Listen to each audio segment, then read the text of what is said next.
На 13 август има протест пред Съдебната палата в Пловдив. За съжаление, не мога да дойда, защото съм в чужбина. Бих искал и аз да протестирам. Затова искам да ви кажа, днеска имам рожден ден, обаче няма да го празнувам. Няма празнувам този шибан скапан рожден ден, няма за какво да празнувам. Разбрахте ли? Няма какво да празнувам. Протестирам. Няма празнувам. Това е. Протестираме е така. Няма какво да празнуваме. Бал съм ти скапания рожден ден. Човека живота си загуби. Аз рожден ден ли ще ти празнувам? Няма правя разколнически работи. Така, правя това видео. То ще е едно от достата, защото аз не мога да изкажа всичките си думи в едно кратко видео, защото има някакви ограничения в Facebook, в YouTube, в те всичките социални мрежи. Затова поне още няколко клипчета ще кача. Сега ще се опитам да ви го спестя накратко, каквото се опитвам да ви кажа. Така, човека е загубил живота си, аз няма какво да празнувам. Протестирам по този начин. Няма да празнувам и това е. Обаче искам и на православните хора да кажа нещо. На вярващите. Защото ако все още не виждате предобраза или следобраза, как да го нареча, човекът Георги, да почива в мир, доста зле загуби живота си по един много подобен край, който виждаме в Библията. И затова съм решил да ви прочета малко от нея. Така. Нали знаете какво се случи? Значи, момичето при мамката, заради която той е дошъл, тя го е държала за ръка, докато не дойдат неговите насилници. Така, те са държали за ръка.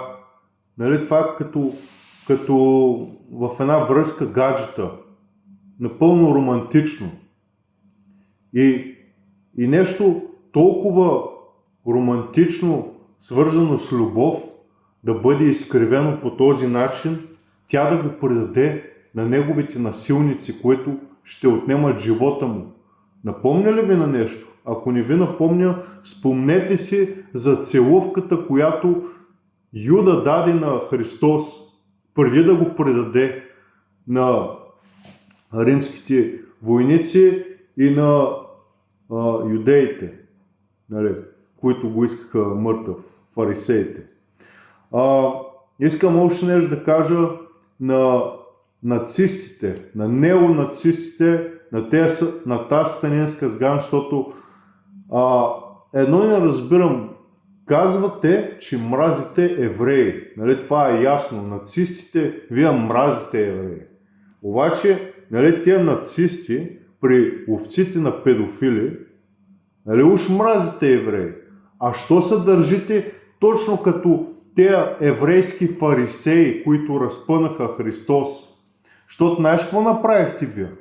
Вие прибихте човека, разцепихте му главата, един орган не оставихте в него здрав.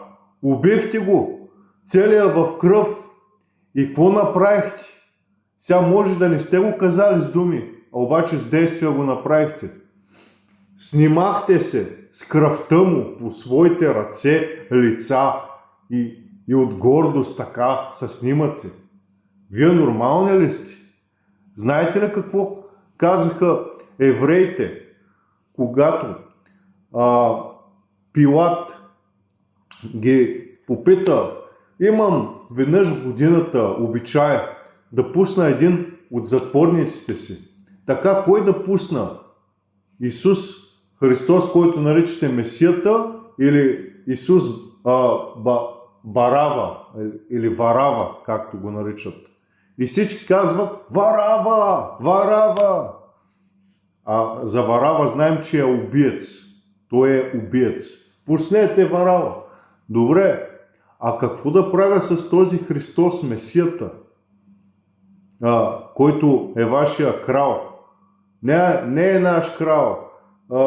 Имаме само Цезар за крал. Нали? Разпънете го на кръст. Разпънете го. И той пита защо, какво е направил този невинен човек. Всички искаха да го разпънат на кръст и той, Пилат, си изми ръцете и каза: аз съм невинен от кръвта на този невинен човек. Вие си го разпънете на кръст. И тогава всички юдеи в един глас казаха: нека кръвта му да бъде върху нас и върху нашите деца. Не разбрахте ли? Вие шибаните родители, които си обучихте така шибаните деца, сега вашите шибани деца са в кръв на невинния човек. Кой е педофил? Вие изобщо знаете ли какво е педофил, бе? Тази със синята коса. Ти си Юда, бе. Ти за мен си Юда. Ти разпъна Христос отново. Ти не си човек, бе. Ти си Юда. Юда е по-добре от теб.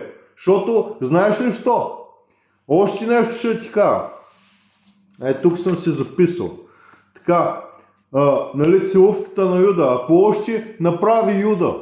Предаде Христос на фарисеите за 30 сребърника.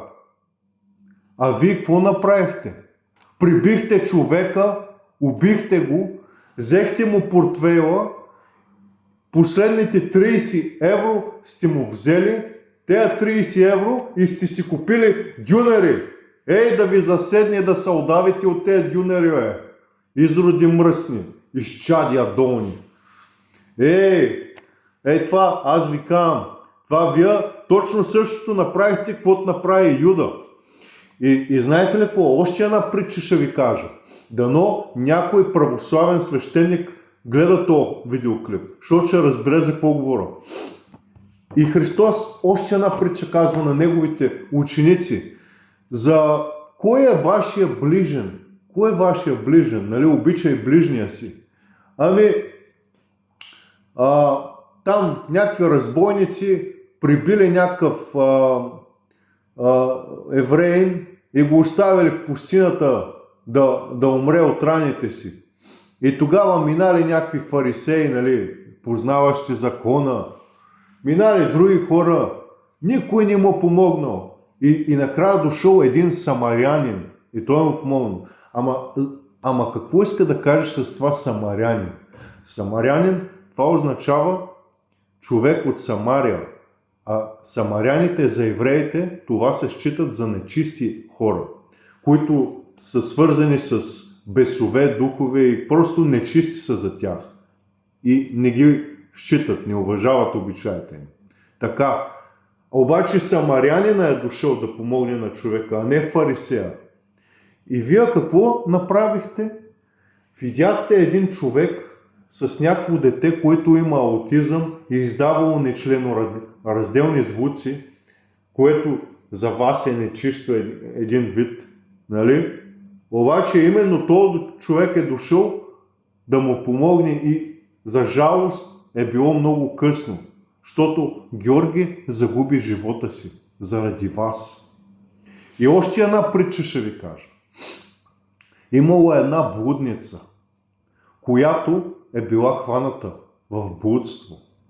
И тогава, когато всички са решили да я вкаменят с камъни да я убият, тогава попитали Христос: какво да правим, добри учителю? Ти ще дадеш най-добрия съвет. Ето, тя е блудница, тя е блудствала. По закона пише, че трябва да я убиеме, с камъни да я вкаменим. Нали?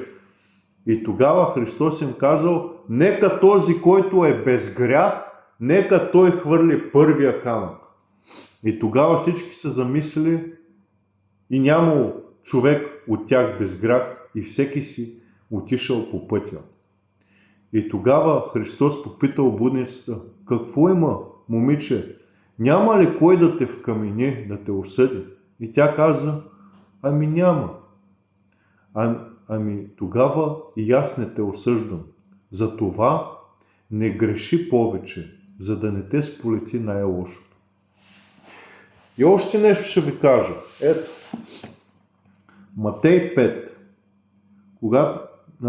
И той, като отвори устата си, получаваше и казваше: блажени бедните духом, защото тяхно е Царството небесно.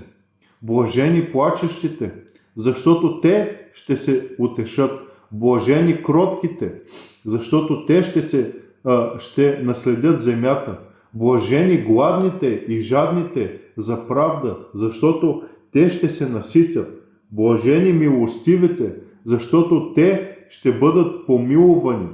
Блажени чистите по сърце, защото те ще видят Бога. Блажени миротворците, защото те ще се нарекат синове Божии. Блажени изгонените заради правда, защото тяхно е Царството небесно. Блажени сте вие, когато ви похулят и изгонят и кажат против вас лъжовно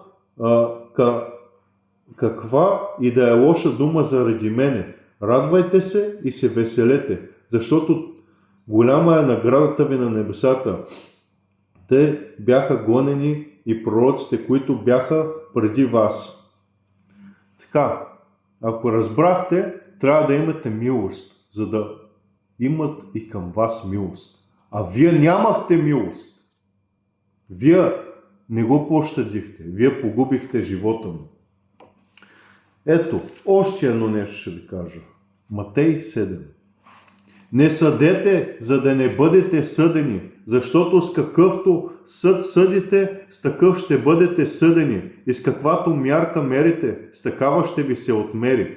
А защо гледаш сламката в окото на брата си, пък гредата в своето око не виждаш? Или как ще кажеш брато си: чакай да извадя сламката от окото ти, а пък на твоето око има греда? Лицемерецо, извади първо гредата от окото си и тогава ще видиш как да извадиш сламката от окото на брата си. Така, идеята е да не съдите. Защо го осъдихте? Вие безгрешни ли сте, бе? Вие ли, бе? Вие сте убийци. Това сте вие. Ето още една притча ще ви кажа. Матей 9.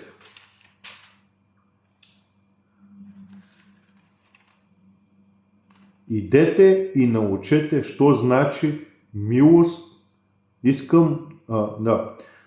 Матей 9.13. Идете и научете, що значи милост искам, а не жертва. Защото не съм дошъл да призова праведници, а грешници към покаяние. Нали? Разбрахте. Защо го осъдихте? Какво е направил? Вие трябва да се покаяте. Макар че не мога да разбера, с такава жестокост убихте човека, как ще се покаяте вие? Вие за удоволствие го направихте. Нямам думи за вас, изчадия. Матей 16. Тогава Исус рече на учениците си: ако някой иска да върви след мене, нека се отрече от себе си, да вземе кръста си и ме последва. Защото който иска да спаси душата си, ще я погуби, а който изгуби душата си заради мене, ще я намери. Защото каква полза за човека, ако придобие цял свят, а повреди душата си? Или какъв откуп ще даде човек за душата си? Защото ще дойде Син човешки в славата на Отца си със своите ангели и тогава ще въздаде всеки му според делата му. Истина ви казвам, тук стоят някои които няма да вкусят смърт, докле не видят Сина човешки да иде в царството си. Така, за душата става въпрос. Как ще спасите душата си? Ако я погубите за Христос, ще я намерите. А ако спасите демек живота си на земята, ще го погубите. Защото как ще го спасите? Ще излъжете в съда, ще си наемете адвокати да лъжат вместо вас, адвокат на дявола. И какво? И какво? Вашия живот не е вечен. Имате време на този свят. И като изтече, тогава какво ще правите? С какво ще откупите душата си? Вие разбойници. Какво ще направите тогава? Вие това не го направихте за добро. Това ми е ясно. Вие това го направихте, защото оня Ален Симеонов, което това още от отдавна ми беше ясно, че ще го направи, нали? Той направи това модерно. Това не е за да спират педофилите. Първо той това го направи, защото иска гласност и слава, и гледания, и кликания, и лайкове, и такива причупени кръстове. Това е 1/4 свастика, да знаете. И съм го виждал как вдига ръката и вика Зиг Хайл. Има клипчета с него. Нали? И той е нацист. Ама се прави прикрите. Много хитър тарикат е. Ама се прави. Що му е гол главата? Защото е скинара, е за това. Обаче само едно ще ви кажа на вас, скинарите. Имаше един там филм за неоамерикански нацисти. Казва се Американска история Хикс. Обаче тоя Тартура, нали, както е Аленчо Тартура на нацистите. То Тартура, като влезна в затвора, негрите не го оправиха. Неговите братя нацисти не го оправиха. Те го оправиха в затвора. И тогава се вразуми. Акъла късно ще дойде на те, Аленчо. Късно ще дойде. Нямаш акъл. Ти си виновен за всичко. Ти ги научи тези хора, тези деца, на злоба и омраза. Ти може да не си го пребил, ама ти им даде вдъхновение на хората да търсят лайкови и гледания и пари да правят. Заради теб ти си виновен. Заради теб човека загуби живота си. Ти си виновен. Ти трябва да ходиш в съда. Теб трябва да те съдат. Разбрали?